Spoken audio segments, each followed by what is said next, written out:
Make sure to check us out on Letterboxd for written reviews. For films that we've done not only on the podcast, but outside of the podcast too. Links in the description below.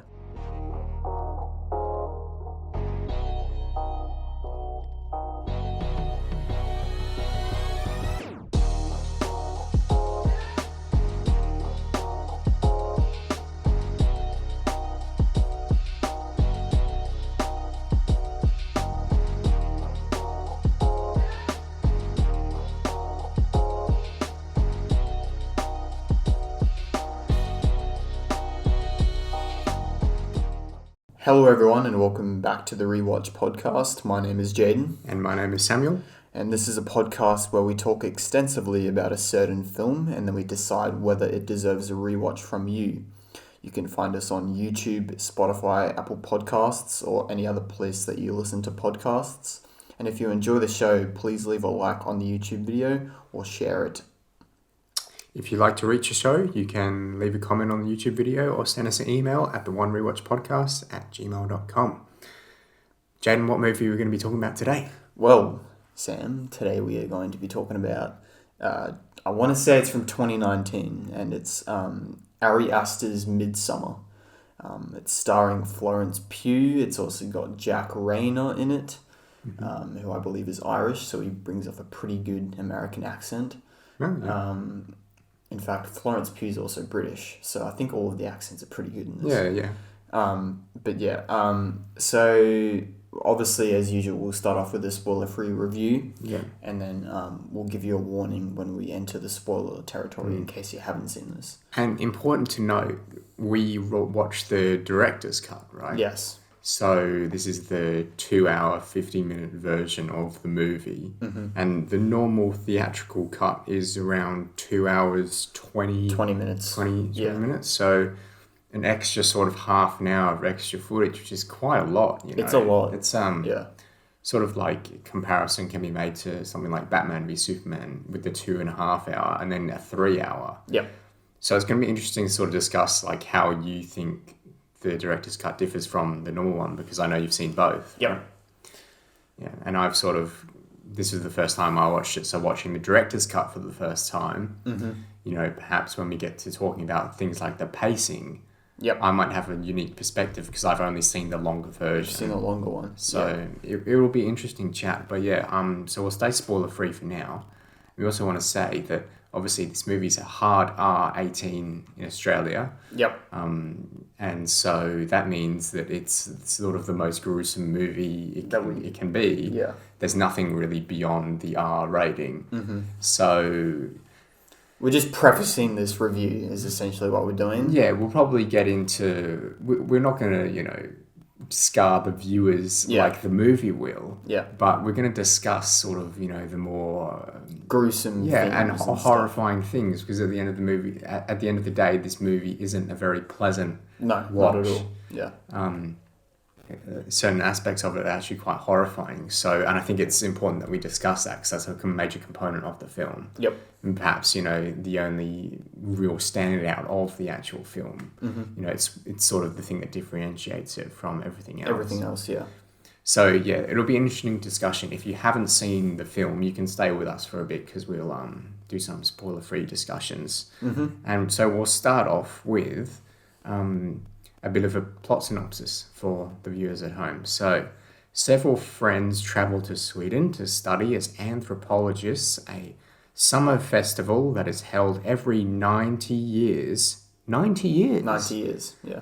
Right, okay. In the remote hometown of one of them.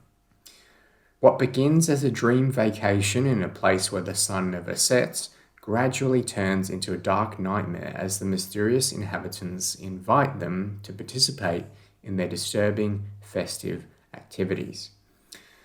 It's sitting at a 3.8 on Letterboxd. Mm-hmm. How do you view that? Do you think that's a fair rating? Yeah, I'd consider that a fairly appropriate rating for this film. Mm-hmm. This isn't going to be a lot of people's type of film, and I can see them sort of bringing down that average rating a bit just because they didn't enjoy it whatsoever. Right. But in a certain way, you also have to look past that and appreciate this film for, it's artistic qualities and how well made and how well it is put together as a film. For sure. Even if you didn't really like the story. Yeah. So I think it was critically well acclaimed. You'd say that. Yeah, I think it's pretty usual with the A24 films.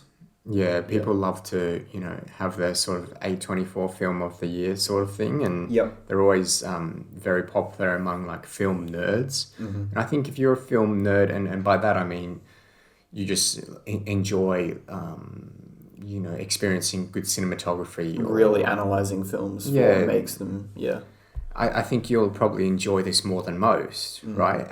But it is got a few awards. I'm just checking; it hasn't gotten anything at the old Oscars. But then again, what does that mean? Not a lot. But so would you recommend this film to someone who hasn't seen it? And what sort of person's going to enjoy this film? Because there is a certain person that's going to enjoy it. This is probably the hardest recommendation we're ever going to do. For sure. If you're not into horror films, don't watch this. If you're not into disturbing themes and gruesome violence, don't watch this. But, if you're like us and you absolutely like getting horrified and disturbed and just love those types of films, I think you're going to enjoy this a lot. And this film has a lot of great qualities going for it in terms of, cinematography, like we mentioned. It's also got really good performances in it. I probably wouldn't watch that film just for those things, because the story's really going to put you away from this. Right. Yeah, so it's sort of a horror film, but it's not. It's disturbing in a way some horror movies are, but then it doesn't have, sort of like the jump scare quality that a lot of horror films do have. Think of like the Conjuring franchise. Yeah. It's very different. To those movies. Yeah. So if you're a horror fan, while I think you'll probably enjoy this film for just the themes of it and sort of the disturbing nature of it. Yep. You're going to expect something different.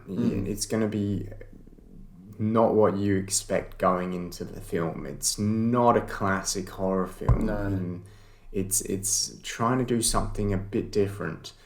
So it's very hard to recommend this to really anyone because you really have to have a specific taste. It's a niche, right? It's such a unique movie that you can't really categorize it into a certain category.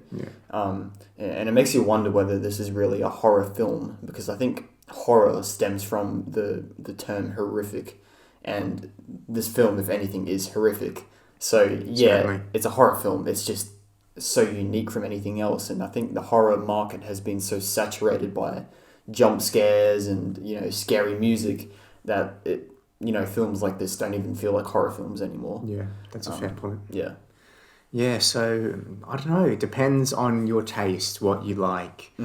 But I mean, it's really hard to recommend it to anyone, really, because if you recommend it to a certain person, they go and watch it, they might turn it off after half an hour, not because it's horrifying at that stage, but just because they just don't enjoy, they don't feel the horror vibes like they do in other films. Yeah. So I mean, if you like maybe psychological thrillers, maybe perhaps, because I'd compare this more to a psychological thriller, like something like Seven. I think it's closer to something like Seven than you're definitely right. Than The Conjuring. You're right? definitely right. Yeah.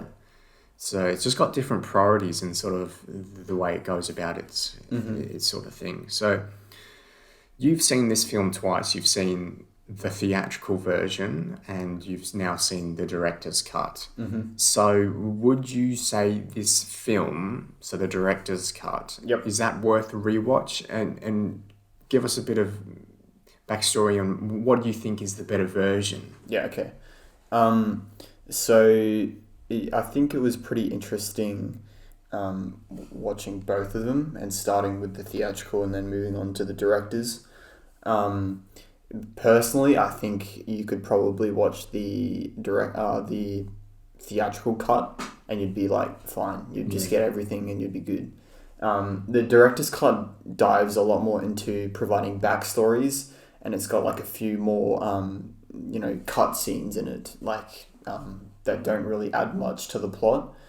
You've got like a whole nother cult sort of one in there, which I brought up, which probably could have just been taken out and you'd be fine. Yeah, yeah. So I think the runtime kind of is really lengthy on the director's cut, and I much prefer the 2 hour 20 minute runtime because it's easier to sit through, and even then 2 hours and 20 minutes is still quite some time. Yeah. So yeah, I probably prefer the theatrical cut. The director's cut it seemed a bit unnecessary to have that much runtime.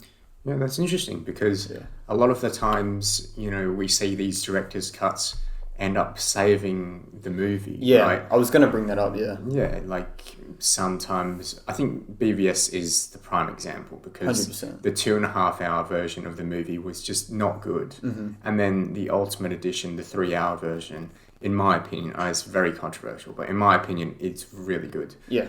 And that's because when they cut out the scenes, they had to retrain the narrative. They had to mash it up and do it in a different way and rush things. And there are vital components that they cut out. So do you think in this film with the director's cut, the extra scenes aren't vital? They're sort of just there Exactly. if you want them, but they're not integral to the actual story. Exactly, yeah. That's what I was going to say. BVS, what the Ultimate Edition did is, while it added new scenes to add to the narrative, it also edited it different. So you've got I think there's different lighting going on. There's different color grading and stuff going on. In Midsommar, none of that's changed. It's just additional scenes just chucked in there. Right. And the story is still the same all the way through. It's not spliced together differently. So the director's cut just has a few additional scenes every now and then that obviously have been chopped out for the theatrical edition to make it easier to consume, essentially. Yeah, that's interesting because, it's not often that the theatrical version is the superior version of the film, because usually as people who enjoy seeing artists do what they do, we want directors to have creative freedom. We don't want, the producers, like the studio heads who haven't directed a film before or don't have an artistic background to tell them what to do. Yeah. You want to see the artists do what they do.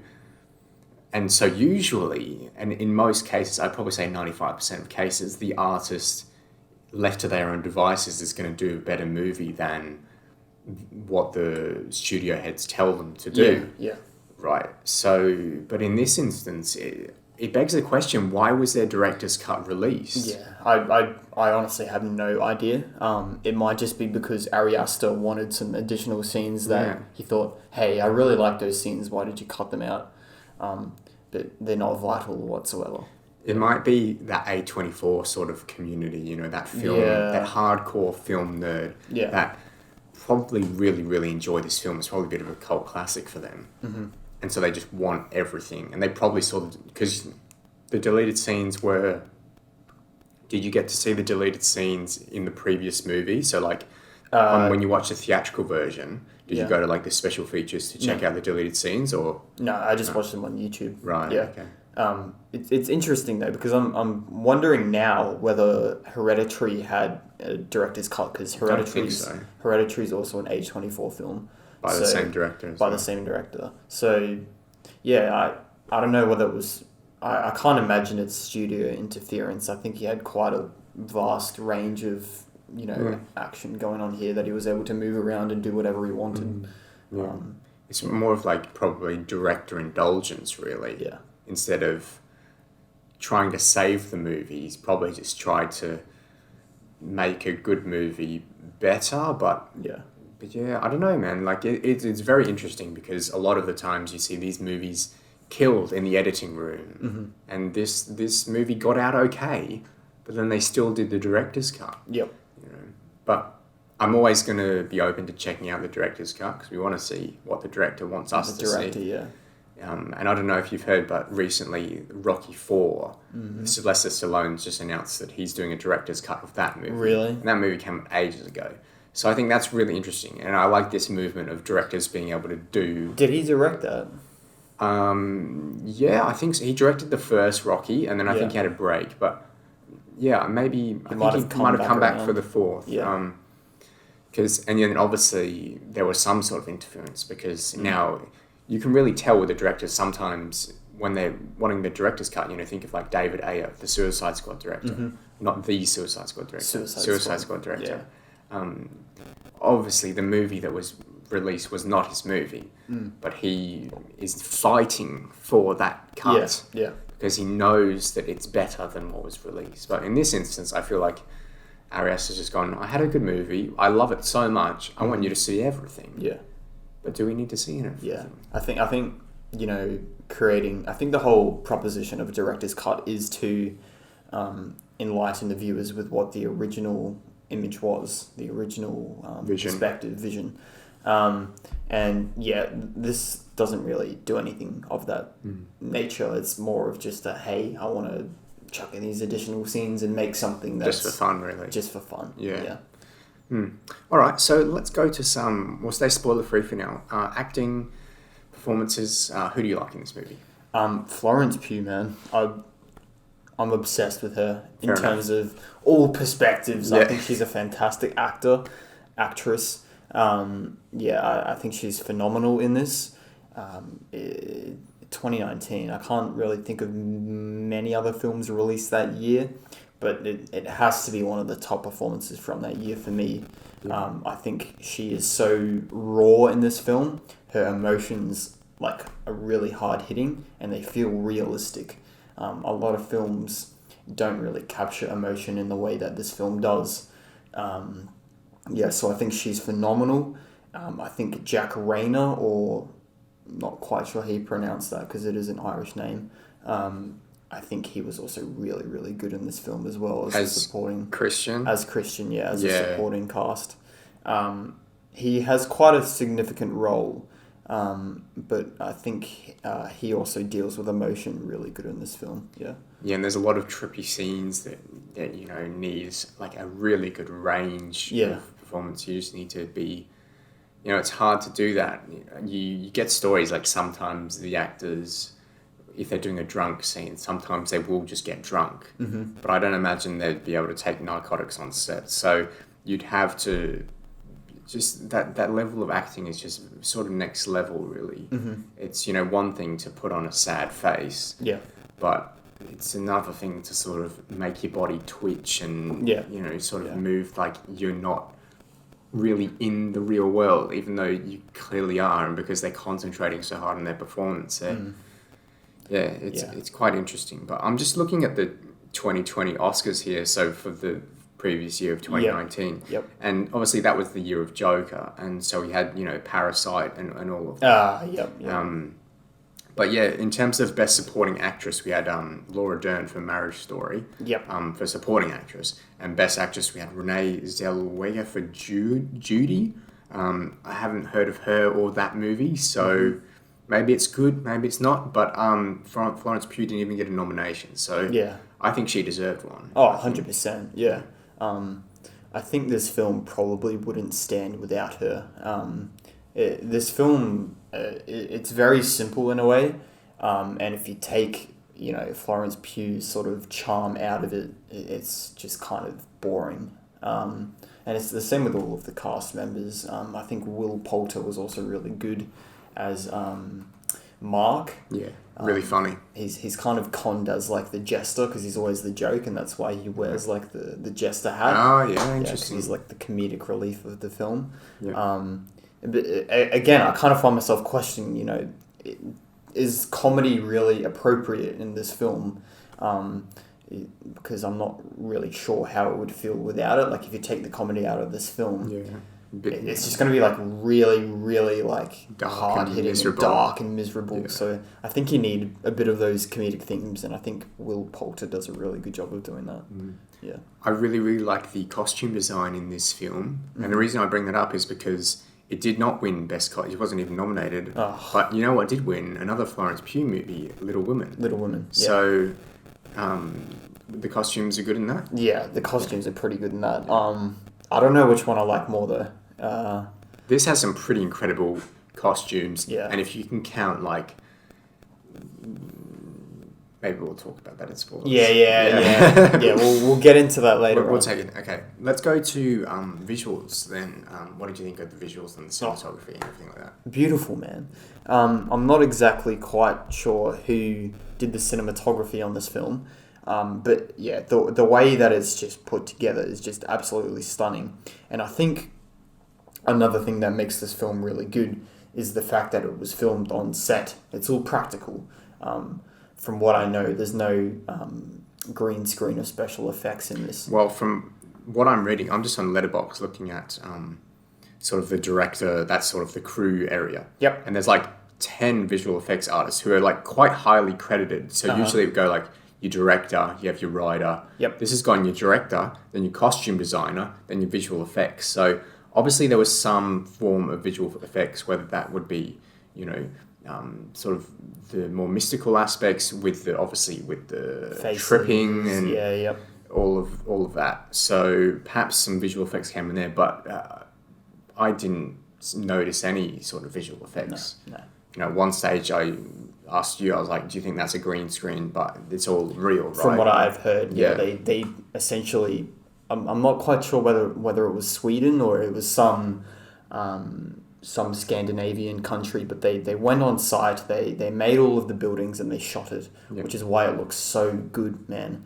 I think it's a bit of a weird aspect ratio, and we've been talking about that. But it kind of does justice in the film in a way, because those wide shots, when you see everything, just looks so good, man. Yeah. And another thing that I want to touch on real quick is the color grading and the color palette. Come on, man. Beautiful. It's so good. And when you see, again, I'm trying not to indulge in spoilers here, but, you know, certain costumes, and the colors, they're so vibrant. And it's just really pleasant to look at.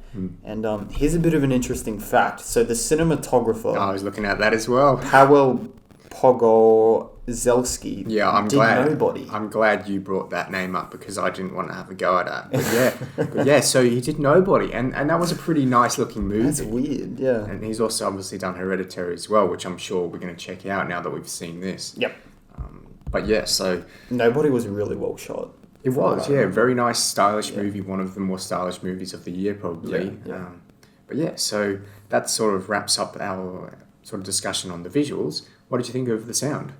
Oh, again, the soundtrack. It's phenomenal. And a lot of films these days, you don't really see the soundtrack and the visuals kind of connected. They're very separate, and they don't really complement one another. The sound just kind of gets lost in the visuals, and you kind of forget that the sound's there. It just complements it so well. I think the soundtrack is absolutely phenomenal in this. The person who did it, I don't have his name up right now. I think it was an incredible project that he put together. Bobby Krylik? Krylik? Yeah, well, that's your easy pronunciation while I'm stuck with that. I think the soundtrack is phenomenal. It's kind of reminiscent of the Shining for me in a way, where it's got like those low sort of soaring orchestral sort of things. The soundtrack's really good for this, and I think it has a quite a high chance to stand as a nomination for best soundtrack on our Rewatch Awards. Interesting. Yeah, cool. All right. Well, yeah, I think the sound was really good as well. We were talking about on the last episode with The Night House just how important sound is for horror movies or sort of scary movies that are trying to make you feel depressed, miserable, all of that. And I think this movie did really well at that, especially towards the start. I felt that the music was really, really strong, really set the mood, set the tone. Yep. So, yeah, that was really good. I enjoyed the music. It's not something I'm going to be listening to in the car. Yep. And, you know, I've got a Night House song on my favourite movie song playlist that I would listen to in the car.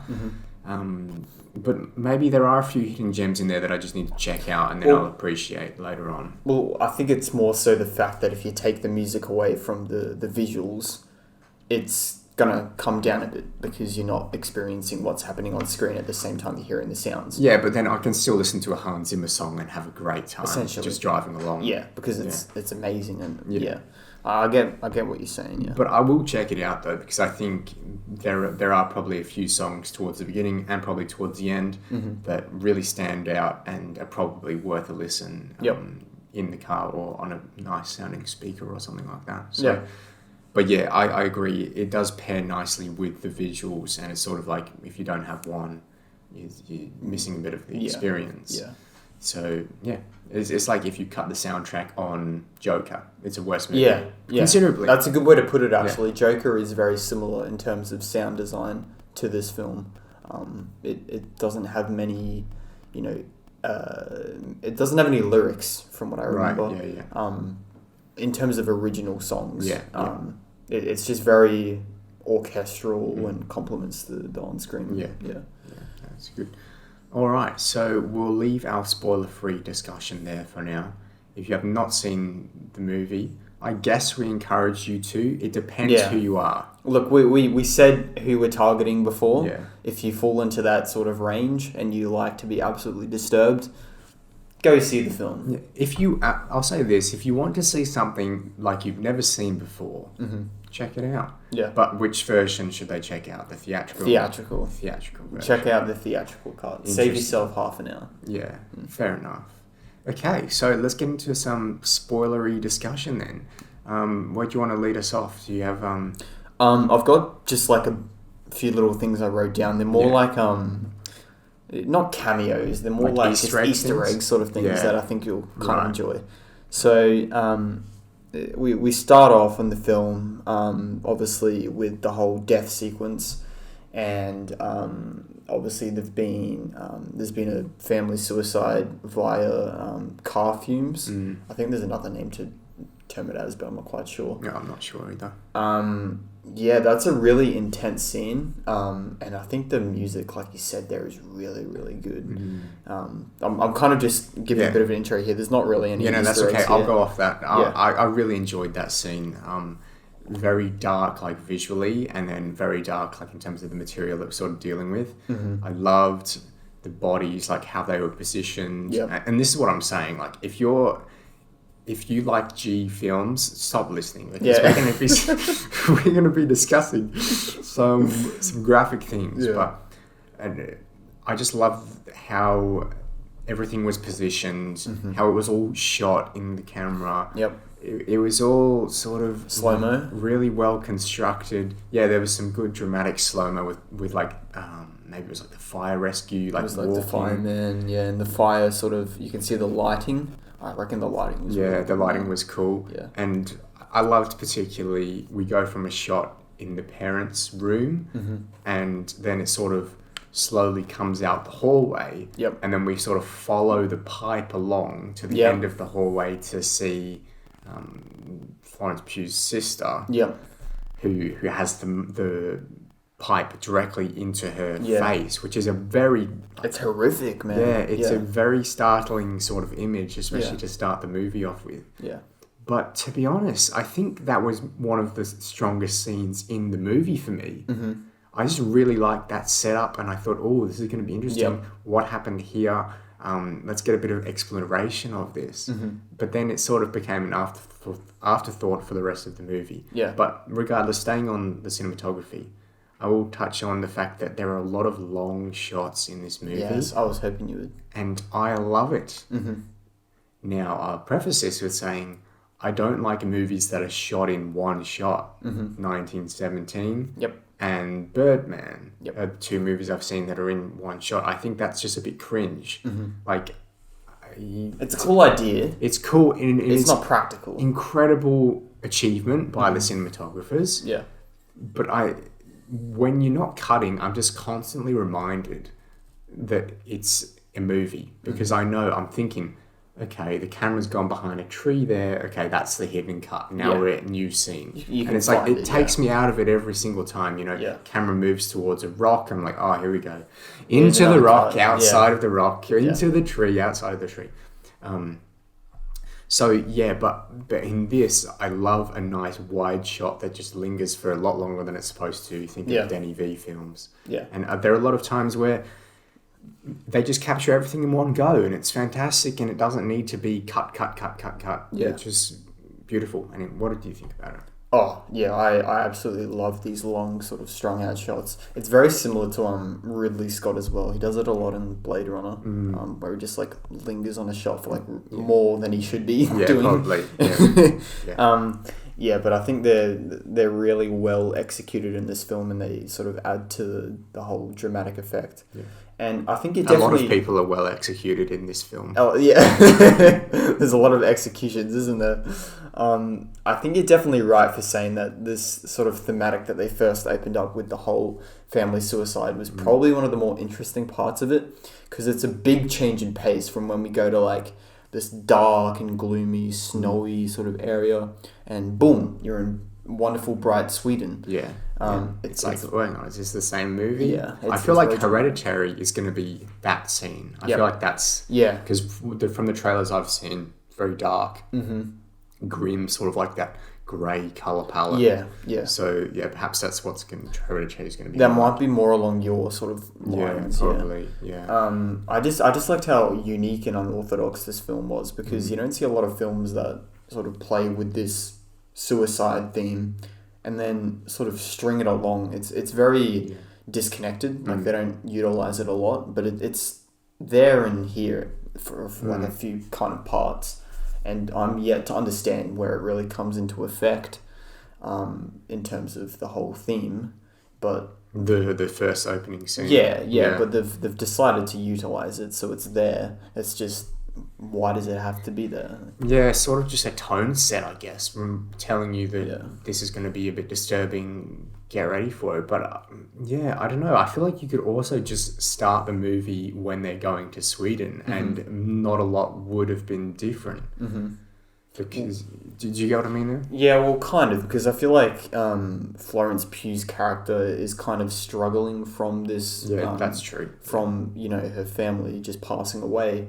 And that's why she is in this toxic relationship with Christian. That's why Christian doesn't want to be with her. So that sets up the whole ending sequence where, she's kind of happy that she's now killed off the boyfriend. Yeah.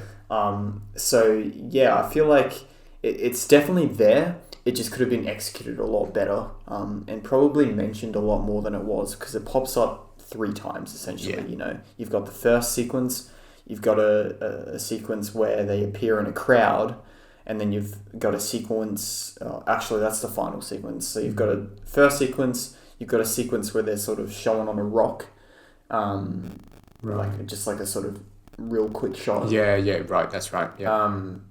You've also got that shed sequence as well. Yeah, that's what I was thinking. The bathroom one was the first one. Bathroom where was she the goes first. in, closes the door, dark, boom, she's behind her. Yeah. And then you've got the ritual where they fall off the rock, and like quickly it flashes. Yeah.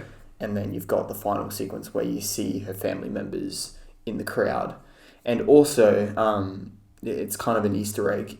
In the bushes in the background, you can actually see the faces of her family. Oh. They're there somewhere, but if you didn't look for them, you wouldn't have picked up on it. I was trying to find that sort of stuff. I was always looking in the background, because I think this comes in a bit with Hereditary, probably more than this movie, but apparently in that movie, if you're looking into the background, you're going to be rewarded for it. There's sort of like always some sus stuff going on in the background. Sus. Yeah, Good word. And whereas with this film, I feel like the sus stuff was the most obvious stuff. Yeah. It was the main character of Pele. Was that his name? Pele, yeah. Yeah.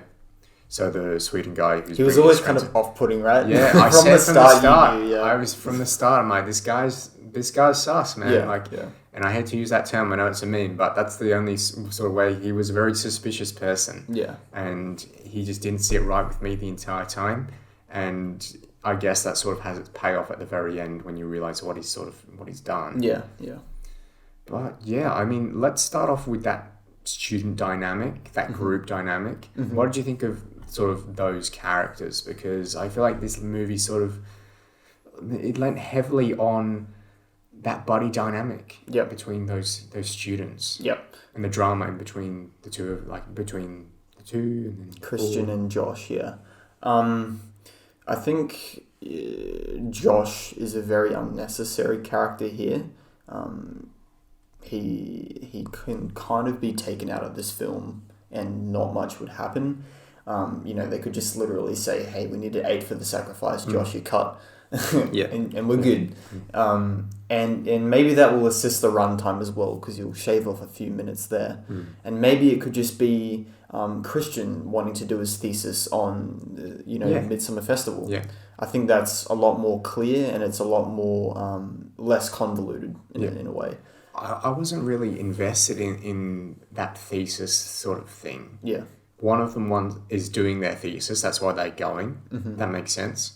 And then Christian, who from on the face seems like a pretty a lazy sort of student, and the type of guy who'd probably get done for plagiarism. Yeah, Yeah, he just sort of leeches. I think that's one of the terms. It was like, you just leech off the back of me or something. Exactly, yeah. That's what I feel like he as a character was capable of. And so then he sort of realizes, this is interesting, maybe I'll do my thesis on this. And then they sort of have a discussion about that. And drama plays out there, and I'm just not interested in that.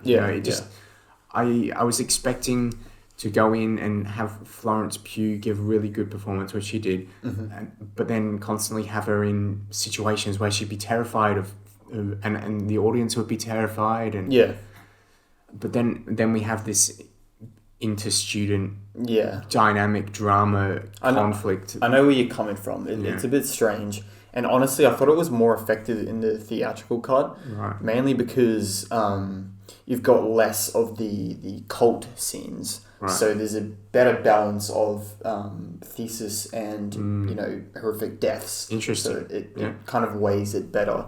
But maybe that's just me, coming back for the second time, picking up that this thesis subplot wasn't all that good. Either way, it could have been done a lot better, or just completely cut from the film. I would be interested to check out the theatrical cut. I might still do that sometime. If it's ever on a streaming service, I will check it out, because I think that'll be interesting. It's always interesting to watch one and then the other. Usually you don't do it in the order that I've done it now, with the director's cut first and then the theatrical cut. But I'm sure it'll be interesting, and maybe it changes the whole pacing of it, because I think the main issue that I sort of had with this film is that a lot of the times I was just like, I didn't want to say it with us watching it. But I feel like a lot of times I just wanted to say to the movie, move on, get a move on. And maybe that's how you feel when you watch something like Blade Runner 2049, just get a move on. And honestly, I can see why in both cases. You're exactly right. This film definitely lingers on a lot more than it should. And that's why the theatrical cut, in my opinion, is far superior. I think it has the sequences closer together, so you don't have to wait as long to see someone murdered. It just happens, sporadically in good moments, rather than having to wait, half an hour for the next one. And it's not like we're not fans of like slow paced films. Like we can both admit that we enjoy Blade Runner 2049. It's one of my favorite sort of sci-fi films, and other slow burn films, I'd say something like maybe The Big Lebowski's a bit of a slow film. Just Once Upon a Time in Hollywood, for me, I'd say is a very slow burn film, and I'm totally fine with that as long as I'm invested into the world early on. It sort of grabs me, either with the dialogue, like Once Upon a Time in Hollywood. What grabs me there is the dialogue, the characters, really interesting, and the setting as well. I just want to be in Hollywood. I'm just along for the ride. Whereas this, I'm like, do I want to be in this area? No, obviously, because it's not a nice area. But it just didn't intrigue me the way that something like Once Upon a Time in Hollywood did with the Hollywood setting. Do you get what I'm saying? No, I definitely understand, because the interesting part about Midsommar was the sequences where you see the cults happening and you see people dying. And other than that, you've just got a bright, cheery meadow, and having to look at that for half an hour, 20 to half an hour before you see the next scene is very, very boring in a way. It's bland, essentially. So I understand where you're coming from, and the thing about Once Upon a Time in Hollywood is because it's like a bunch of different things sort of strung together. So you've got you've got Rick Dalton acting as a cowboy sheriff, holding a little girl hostage. That's cool, man. Before you see the Sharon Tate murders actually happen. Yeah. So in a way, I think Once Upon a Time in Hollywood or something similar to that. That's a good comparison. Yeah, because we do sort of have long periods of lull. Yep. And then this intense third act. Yeah. Sort of, sorry, but kind of spoilers for Once Upon a Time in Hollywood.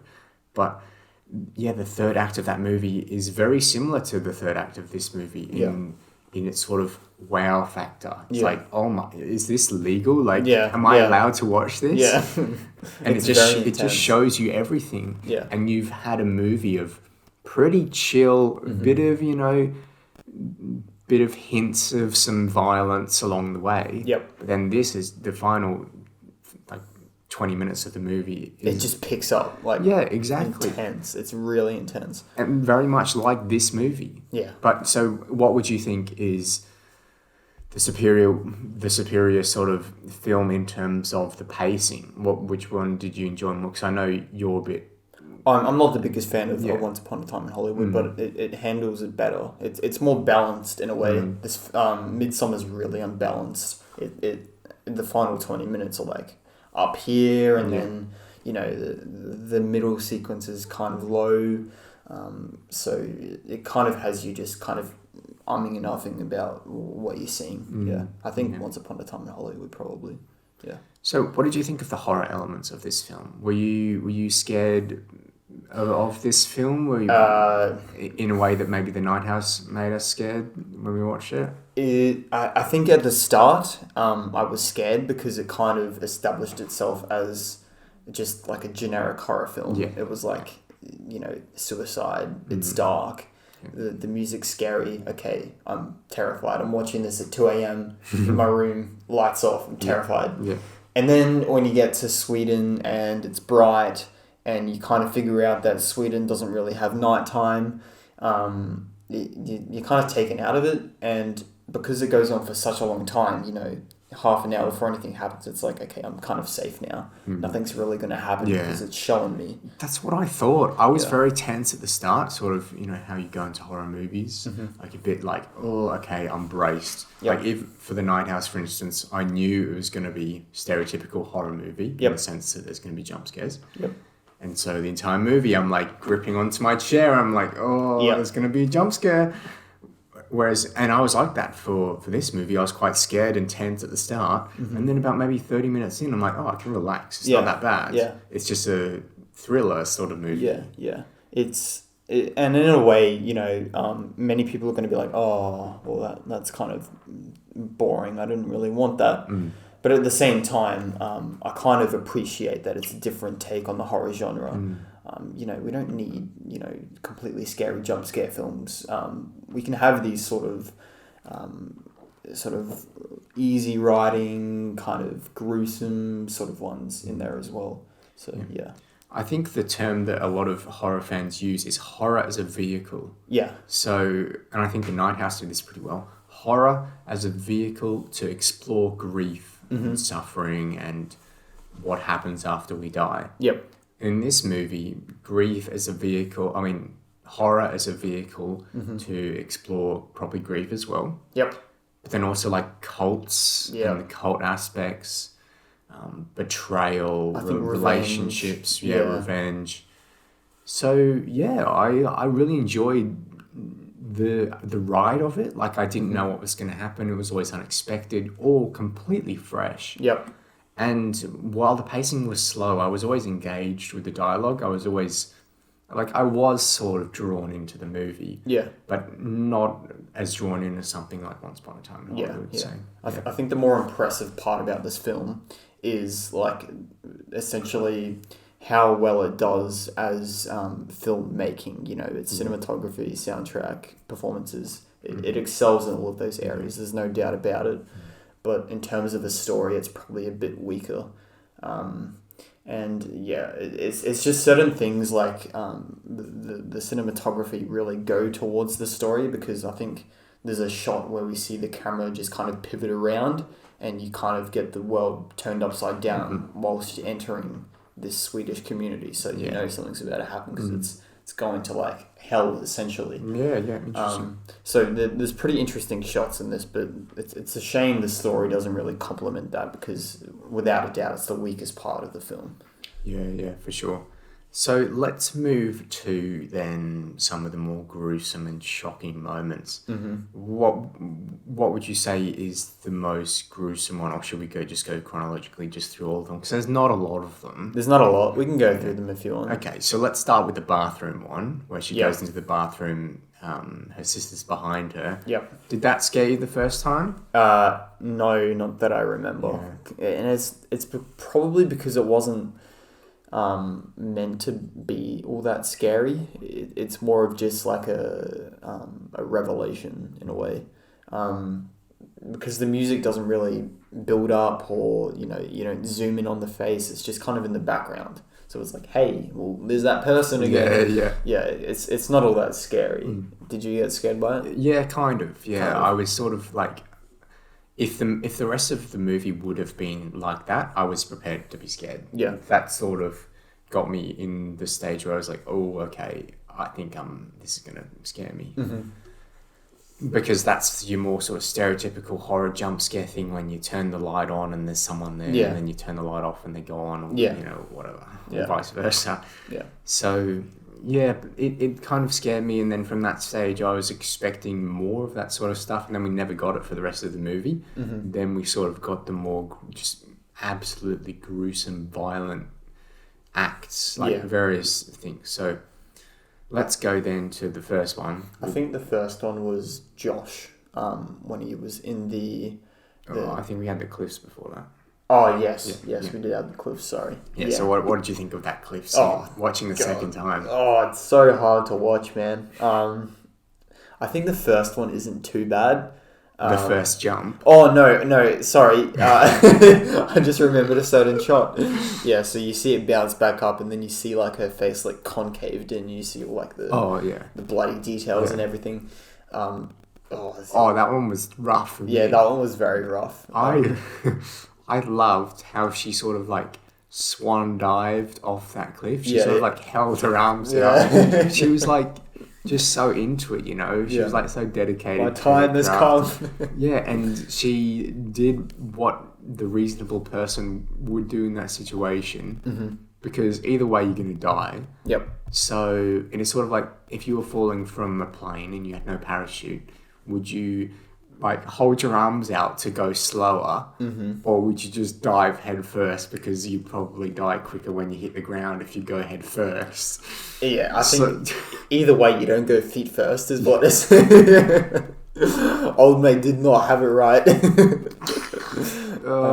You'd think they'd have a discussion about how to do it, because and the female got the right idea. Yeah. And she landed on the rock as well. Yeah. And she hit the rock, sort of like a belly flop situation. Yeah. Head straight down onto the rock. My gosh. Yeah. And then we just see it all. Yeah.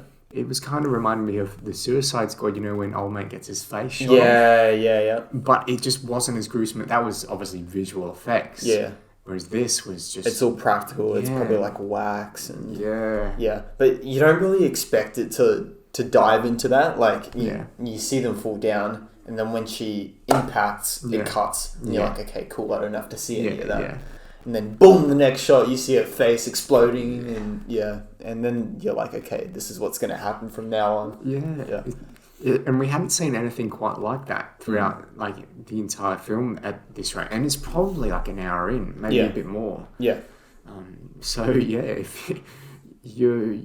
I think if you made it that far, you're going to watch the rest, because that's probably going to intrigue you to sort of stick with it. Yeah. But yeah, how gruesome and... Very gruesome. I like how they've got like a dedicated like mallet guy just to come over and like bash his head in. Oh, with old mate. Yeah, old mate didn't do a good job, because he jumped off, and not only did he jump feet first, which is big no-no. You can hear the crack as well. But he hit the sand. Yeah. And not a good idea, because I think even if he went feet first and hit the rock, here we are theorizing about how this man would have died. If he went feet first with the rock, his leg would have broken and fallen off, just like it did before. But then his head probably would have hit the rock and he would have died. Yeah. Whereas he went onto the sand, just soft landing. Like his foot has like fallen off his leg, and he's still going, bro. Yeah. And the pain this poor man must be going through. Yeah. So I think that's why going head first is probably the appropriate way to do it. Yeah, viewers, piece of advice. If you're ever in this situation, have you ever joined a Swedish cult like this and you're 72? And by the way, that guy's a lot older than 72. A lot older. He's scammed them there. Yeah, he's gotten a few extra years. He's forged the birth certificate there, I think. So go head first. Go head first. That's what we're going to advise. But we are not advising to join any cults in any. No, please don't. I mean, do you know if this film's based on any sort of reality or?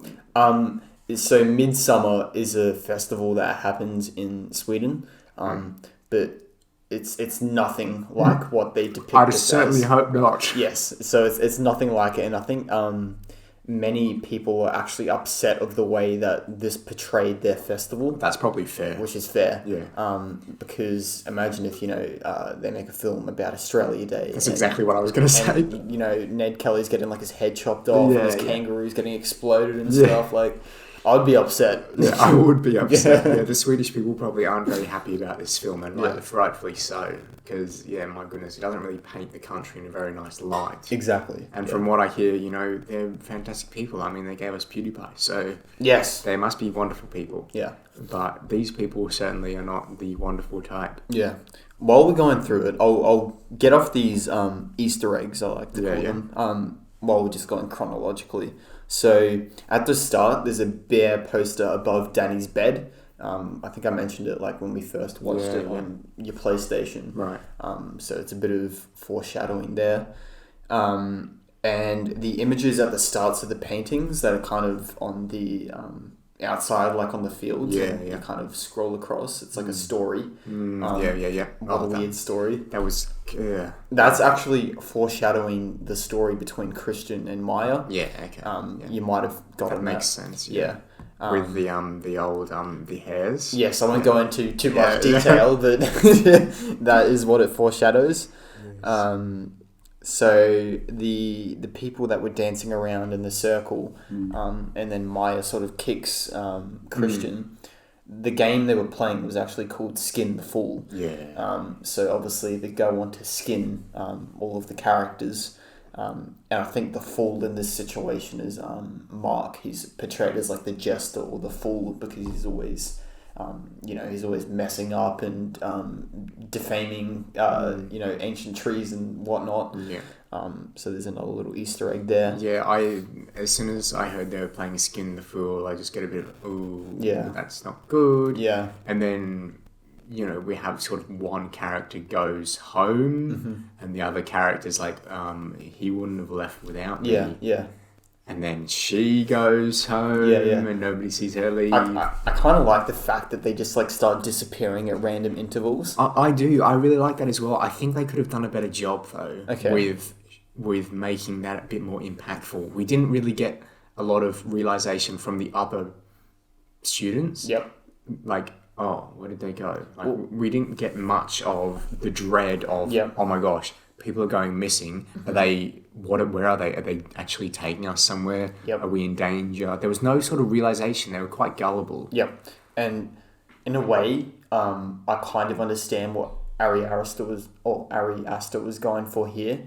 Because I think he was portraying the characters, mainly Christian, as more so a character that didn't really care about his friends. He just wanted to do his thesis. Right.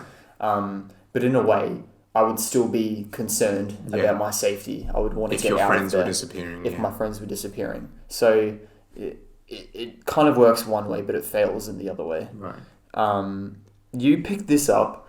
The 72-year-old woman that obviously jumps off the cliff.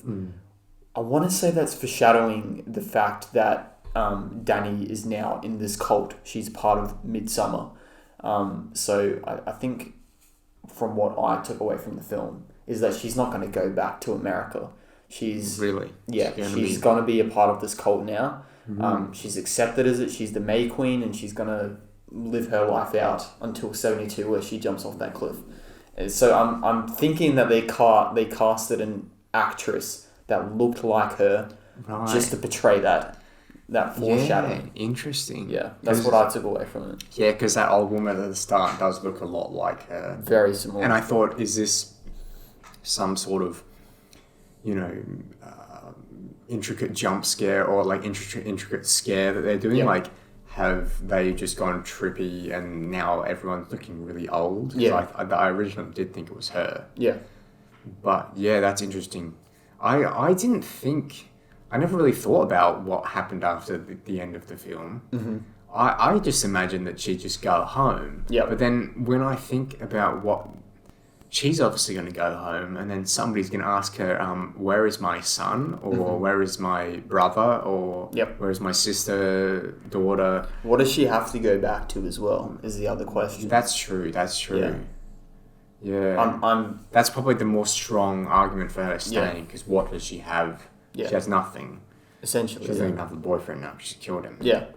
Well, did she kill him? Or Well, invertedly. invertedly, yeah. I think that's still murder. Yeah, I think I think so. You- She chose. Yes. Choose. You must choose. So Palais, he hints here and there that his parents died in a fire. Yes. If you can put two and two together. Oh. Yes, so his parents obviously sacrificed themselves. I thought that was going to come back in. Yep. When he was saying that, I was listening and I was like, okay, we'll see where this goes. So from the very start, when they were sitting on that couch, and he's like, I know how you felt. My parents died in a fire when I was young. Yeah. So sort of another foreshadowing element there. It's things like that I think are going to encourage me to rewatch this film. Yep. I think it probably deserves a rewatch from the first time viewers. Yeah. And if I was to rewatch it again, the theatrical cut is the superior way to one. go. Yeah. Yeah, interesting. So I think that's kind of where we're up to in terms of the gruesome scenes. So the next one I think coming up is Josh, when he's in the church, you could call it. Yeah. And he kind of gets like hit in the head, on the back of the head by like a mallet. And just killed right there. Just killed it. So I think the person that hit him on the head with the mallet was the what's his name? Ruben. I think the disabled person. Right. And then the person that was wearing Mark's face was Ulf, the person who was crying. Right. From him obviously defaming the tree. So he kind of wanted to get revenge on him in that way. So that guy that came into the... Yep. That wasn't... Who's Mark again? Mark is the funny one? The funny one, yep. Right. So somebody came in wearing Mark's face. And he thought it was Mark. I didn't pick up on that. Yeah. So he thought it was Mark, and then obviously hit in the head, and then kind of comes over and stands over him. Yeah. So obviously Mark was taken away by a girl, obviously killed. Yeah. And then Ulf went ahead, took his face, went over to Josh, killed Josh. Yeah. Interesting. Yeah. Yeah, I think, I'm going to have to rewatch this at some stage. Yeah, there's a lot of intricate details that you just kind of miss out on. Certainly. Yeah, that's a good way to put it. Even though it's a very simple film and you don't expect them, they pop up. Yeah. So we kind of miss out on a few deaths because, as you said, they're just kind of skimmed over. They don't really dive into people it just much. disappear. People just disappear. So Connie goes and she disappears. And then... No, sorry, it's Simon, I think. Simon goes first. Then Connie. And then Connie goes first. And then it's the funny guy who gets taken off with the girl. Yeah. And then... Who's after that? Who's left? I feel like there's one other. Oh, I know what's the guy's name doing the thesis? Josh, is it? Or, Josh, yeah. Yeah. So he obviously gets killed. Yeah. And then it's just the two left. And then it's just the two left. So I think the next scene is where we enter this sort of barn. Right. And we see, I don't even know if we can talk about this on YouTube, man. We see a certain torture method being used. Yeah. Oh my god, it's absolutely horrific. And I said while I was sitting here, I was like, man, I don't know if I can watch this again. And I ended up coming back to watch it because it's like one of those things where like you kind of just like you gotta have a look, guiltily sort of having to look at it. It's oh my god, the effects are just so well done, and I'm hoping it's all practically, but at the same time, how can you really make that practical? Yeah, you have to be pretty intricate, sort of wax thing. But yeah, the cinematography there was a real highlight because the camera sort of positions itself over his head, and then it sort of slowly comes back. And I said to you, I'm like, oh, they're going to show us, aren't they? Yeah. And they just came back and back, and we got to see it all, and it really zoomed on it, and everything showed us it in its full glory. I like the fact how it's like kind of out of focus. And then it's like, just okay, it's kind of blurred it for me so I don't have to look at it. Yeah. And you don't expect it. And it's like, boom, it's all in like sight and you can all see it. Yeah. And that's kind of like a jump scare in a way, you know? Like you don't expect to see that element of it. You don't expect to see all the details and the lungs sort of moving up and down.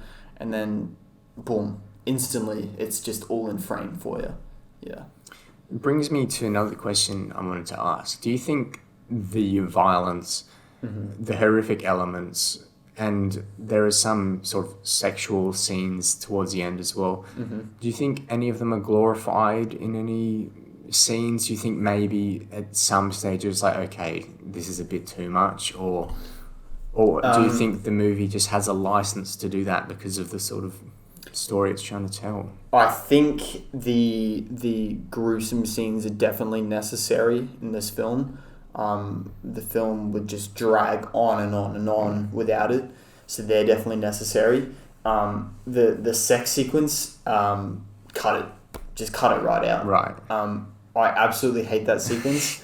It's disturbing, but at the same time, you could have hinted towards what was happening, and the audience would still. That's fair. Know what's happening.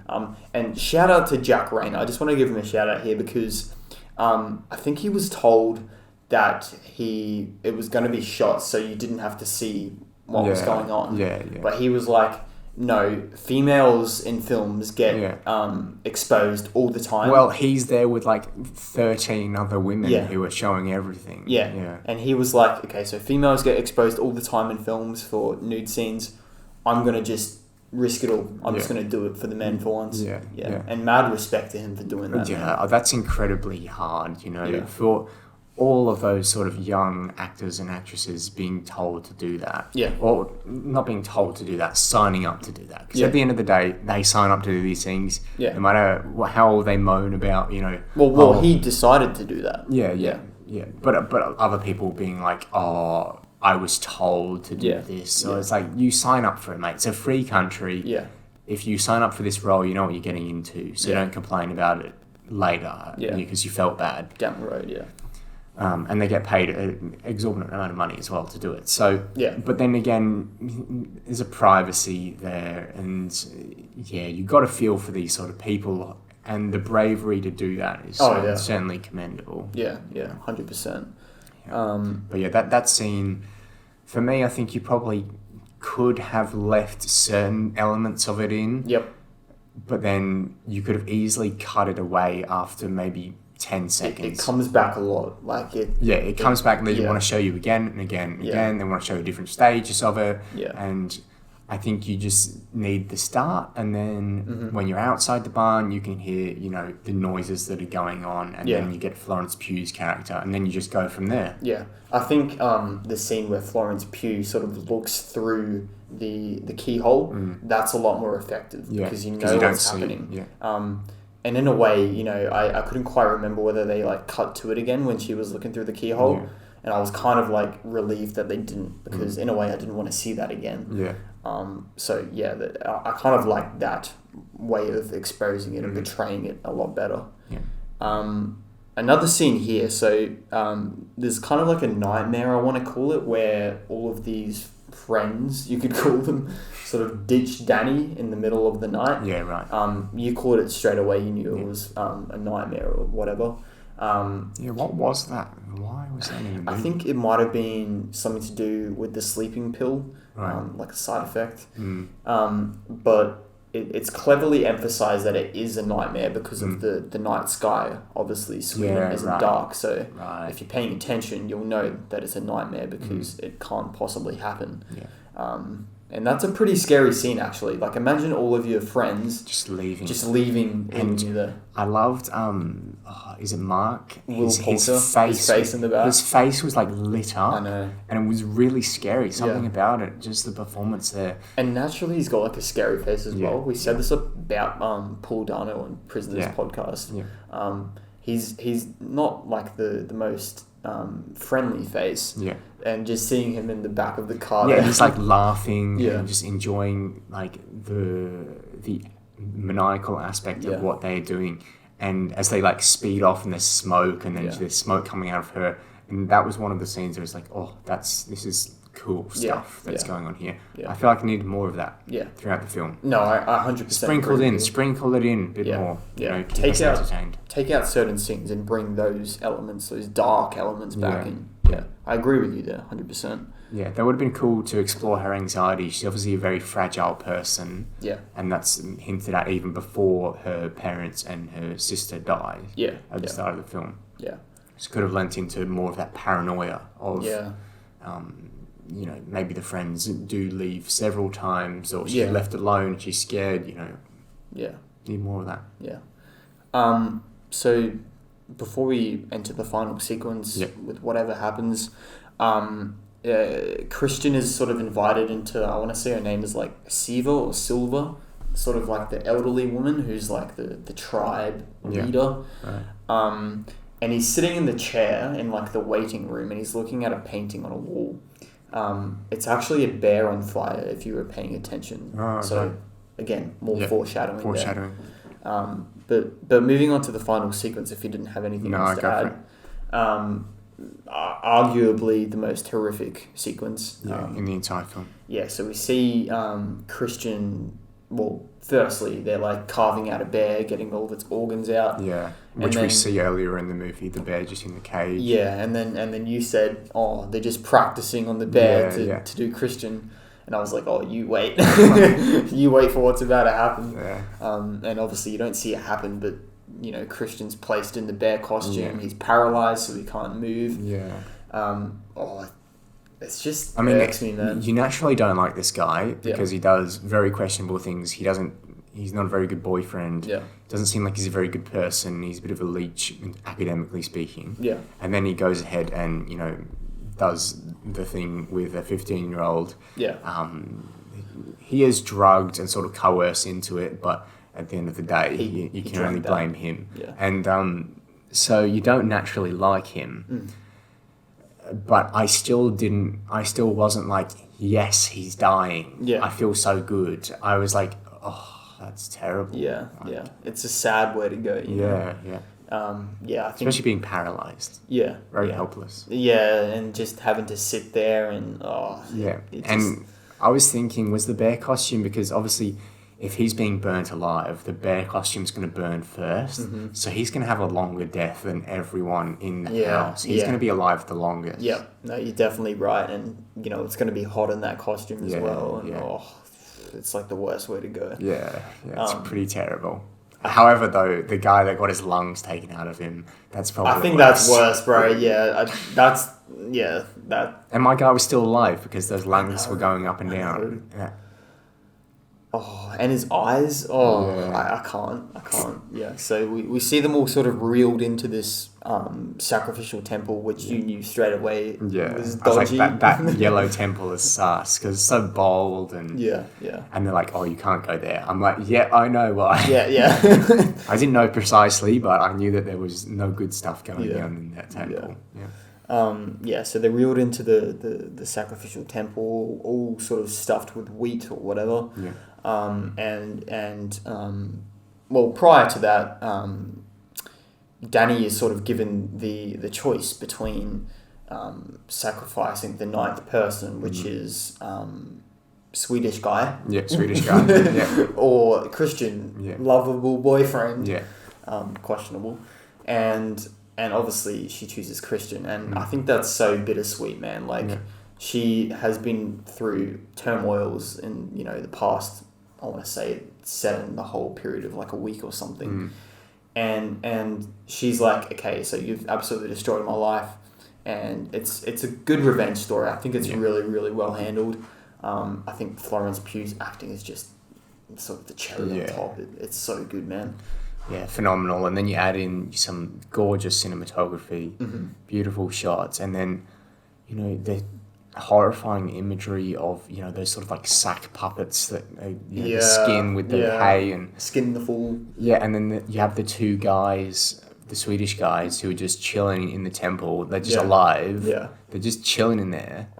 And then one of them gets on fire and screaming. The other one's just like super duper chill. I like how like one of the guys comes up to him and he's like, take from the yew tree to not feel pain, and like he gives them like this sort of, I don't know what you would call it, like something from the yew tree. Yeah. And then it's just like a complete and total lie, because like he's just burning alive and he's like screaming. I could just imagine like sitting there like, you liar. Like, it doesn't really matter at that stage. That's cruel though, to be like, this will save you some pain. Yeah, and it just doesn't at all. No. So what do you think happens at the end? Do you think she stays in the... 100%. I think she stays in the rural community and she just lives out her days until 72, where she gets cut. She does the old jump. Yeah. Interesting. Yeah. Might have to watch some videos on that too. Yeah, some theories. Yeah. I might actually make like a video essay or something on Midsommar. Yeah, that would be interesting. Yeah. It's not based off a book or something like that. Not that I know of, but yeah, as we just heard before, it is based off The Wicker Man and similar projects. Yeah. So I think there's a lot of inspiration going into this. But that's what filmmaking is about, is taking inspiration, and I think Midsommar kind of rides that line very close in terms of copying and then inspiration. But look, I haven't seen The Wicker Man, so just from like this perspective, I think the film is pretty good. Yeah, I have to agree. I haven't seen the other films either. If it borrowed from them, it did. We don't have a plagiarism committee in Hollywood. Yeah. There's, if it was too badly plagiarized, it probably wouldn't have been released. So it's like saying Joker's similar to Taxi Driver. It's like, who cares? Exactly. Yeah. Joker is Joker. It's just taking the themes from it and like making building a new on perspective. Yeah, exactly. So, and look, I'm totally fine. This is more unique in my eyes than a lot of other films in this genre, and I'm very open to watching a film like this as opposed to latest franchise garbage. So So yeah, I mean, you got to give it credit for its originality, even if it has taken inspiration from other things, because I don't think you can say that you've seen anything quite like this. At least I have not. Yeah. So yeah. I kind of want to talk about the ending here, but I kind of don't. I think the ending's great. I think her sort of sadness turns into like a smile. I think that's fantastic, and it's such a beautiful way to end it. It's one of the only times in the movie where I think she does actually smile. I don't think she smiles at all. Yeah, in the entire movie. You're completely right.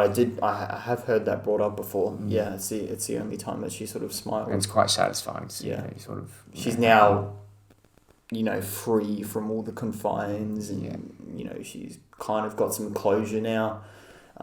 It's one hell of a way to get closure, is kill off your boyfriend, right? Yeah, and have all of your friends die horrible deaths as well. Yeah. Yeah, man. Oh, weird. I think the ending was phenomenal, though. It was good. Yeah. It was good. One of the best I've seen. The start was great. The end was better. Yeah, in the middle had its highs and lows. Yeah. Certainly. 100%. Shall we go to the music segment? Let's do the music segment. Okay, so every podcast we like to put a minimum of one or a maximum of two songs from the movie we watched into the Rewatch playlist, which is a playlist on Spotify. You can listen to it by going to the link in the YouTube video description. Jaden, the music in this movie is really good. What song in particular are we putting into the playlist? So we're putting in Fire Temple by Bobby Krillick. Yep. Yeah. Nice. And And the end song, obviously, that one. yeah, so that's the end sequence, and I might go through and listen to all of the songs again, just to maybe see if there's a second one that we can add as well. Yeah. So just if you wanted to check it out, Spotify. But for now, we're putting in Fire Temple. Very nice. Yeah. Awesome. Okay, so we'll go to some final thoughts then. Shall I go first? If you wanna. Yeah, I'll go first. Yeah. So I want to make it clear, we are rating the director's cut, which you said is the inferior version. Yep. So keep in mind this could go up. But with that said, I still really enjoyed the film. It sort of grabbed me from the opening scene. I was still invested. I wanted to know where it was going to go. And there were twists and turns along the way that were interesting. A lot of really good core elements, cinematography, performances, music, sound design, brilliant, all of it. But story sort of dragged in the middle. And maybe it's because it was the director's cut. Maybe it's because the story wasn't as good as it needed to be. Yep. But the moments that were really interesting, the gore and the violence and the more disturbing elements were really, really, really good and well done. But yeah, unfortunately, a lot of the movie was just a bit of lull, bit uninteresting, didn't really deliver the horror that I was expecting, but then didn't really provide something for the entire movie that I was willing to, move past my expectation of that horror. Yep. Constant sort of tenseness. So, yeah, really good ending. I loved how the characters were developed and what happened in the end was quite cool. And yeah, there's a lot of cool theories to be had of the ending, so I always appreciate that as well. I think during the film, I was like, okay, this is probably going to be a B, and then towards the end, I was like, oh, maybe B+. On further reflection, I think I'm going to go back to that B. Yep. Because I think a B is a safe bet. I think maybe the theatrical, when I watch that, could bump it up to maybe a B+. Yep. But for now, I think I'm going to go for a B, just because while some elements were really, really amazing, and I'd much rather watch this movie than a Godzilla vs. Kong or something like that. Yep. But a lot of it was just a bit too boring for me. I needed the movie to get a move on, and hopefully the theatrical cut does that, because I do want to go back and revisit this movie and give it a rewatch, because I think it deserves one. Cool. Yeah. Essentially everything you said, I'm pretty on par with. I think the standouts is definitely the performances, the cinematography, the soundtrack, like the three sort of overarching principles that make this film what it is. Like you said, the story, it's got like a rough sort of husk of what it's trying to do. It just could have gone about it a lot better. And it's a shame, because this film could have just been incredible if it had delivered on that as well. But the story drags here and there. You know what it's doing, but it doesn't achieve that. I think I'm kind of upset that Florence Pugh didn't get anything for this. Overall, I'm kind of torn here, man. Like the theatrical cut is like far superior for me. So I think I need to give like a decent sort of margin there, and I rated the theatrical one A-. Right. So I'm probably going to go with you here and give it a B. Mainly because I find this film like really unwatchable, and like I don't want to return to it, but I know I'm going to return to it. It's like a guilty pleasure in a way. It's like it just keeps on bringing you back even though you want to come back. So I'll probably return to this film again, watch the theatrical cut, and I'm thinking it will probably stay at the same A-, because that's a lot well paced. It's more well paced. It's more balanced than the director's cut. I think the ending, like you said, is phenomenal. Probably one of my favorite endings I've ever seen in a film. I think her sort of smile, and then it just cuts to black, and then Frankie Valli plays it's just so cool, man. Very, very well done. solid film. Yeah, no, it was a solid film, and I've enjoyed talking about it. As always, it's been a fun discussion, especially the theories as to what happens after, it cuts to black. It's always fun to speculate. But yeah, so thank you for listening to this episode of the Rewatch podcast. If you'd like to follow us on Instagram, you can do so at the Rewatch Pod. If you would like to subscribe to the YouTube channel, just search the Rewatch on YouTube. Jaden, seriously, what are we doing for the next episode? Mamma mia, bro. Here we go again. He's locked it in. He's locked it in now. Okay, I was thinking we'd do another female-led, maybe a superhero film. Maybe a superhero film. There's only been a few, and we've done one of them. How about one of the good ones? How about one of the good ones? How about the only good one? That's our hint. You can figure out what it is from there. I'm sure it won't be that hard. Can't be that hard. And we will see you next episode for that. Yes. See ya.